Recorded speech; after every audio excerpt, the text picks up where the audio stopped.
Has Russia's offensive really stalled on all fronts in Ukraine?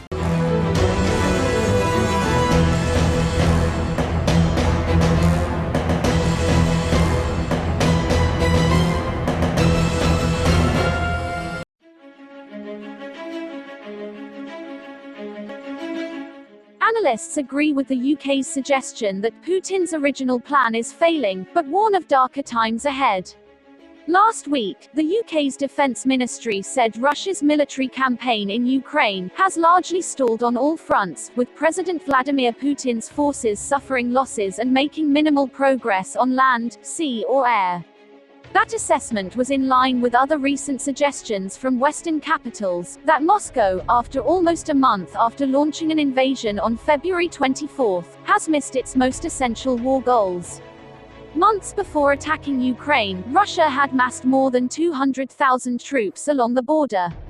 The Kremlin anticipated the campaign would go swiftly, and some observers say Russia did not prepare for a prolonged military conflict in terms of logistics, supplies, the rotation of combat troops, and information technology.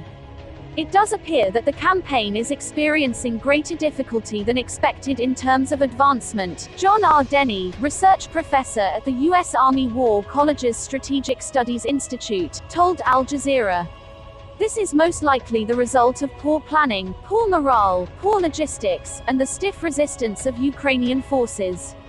Indeed, Russia's initial plans to wage a blitzkrieg have failed. The current conflict more closely resembles the war between the Soviet Union and Finland in 1939–1940, when the advance of Soviet troops, having captured the insignificant border area, was quickly halted by the resistance of the defenders.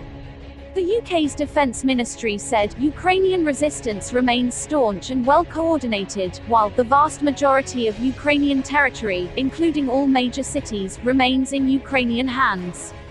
According to many Western analysts, Moscow underestimated Ukraine's ability and readiness to fight.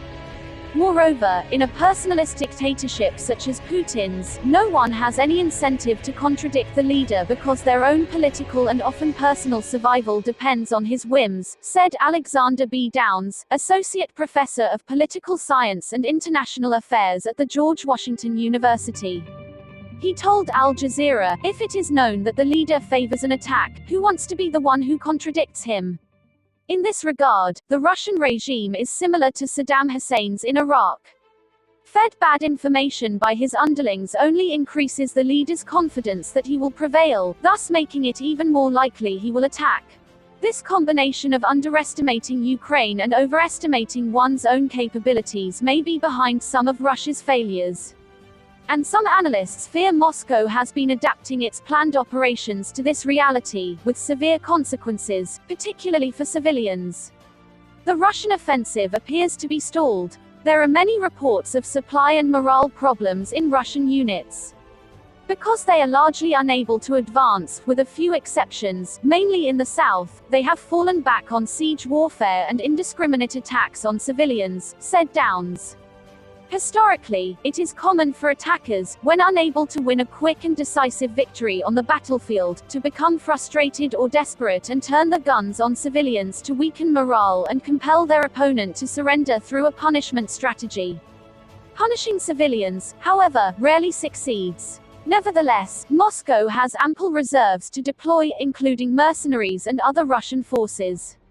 It seems to me that in military terms, they have achieved what is called the culmination point, where they have exhausted what momentum they had and can achieve no further objectives unless they reset and resupply, which is undoubtedly what they are doing now. Frank Ledwidge, former military intelligence officer and senior lecturer in strategy at the University of Portsmouth, told Al Jazeera.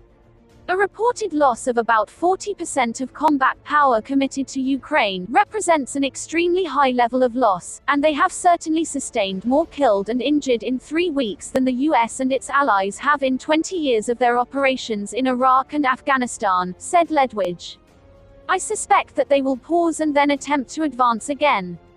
This, of course, is subject to negotiations being unsuccessful. Indeed, it seems logical that Russia will attempt to apply more pressure on the Ukrainians precisely to strengthen their position in those negotiations. However, in light of an apparent lack of progress, the West fears that Russia could resort to using chemical weapons. Given the desperate state of the Russian offensive, and Putin's unwillingness to this point to reduce his war aims even in the face of massive losses, chemical weapons use is not out of the realm of possibility.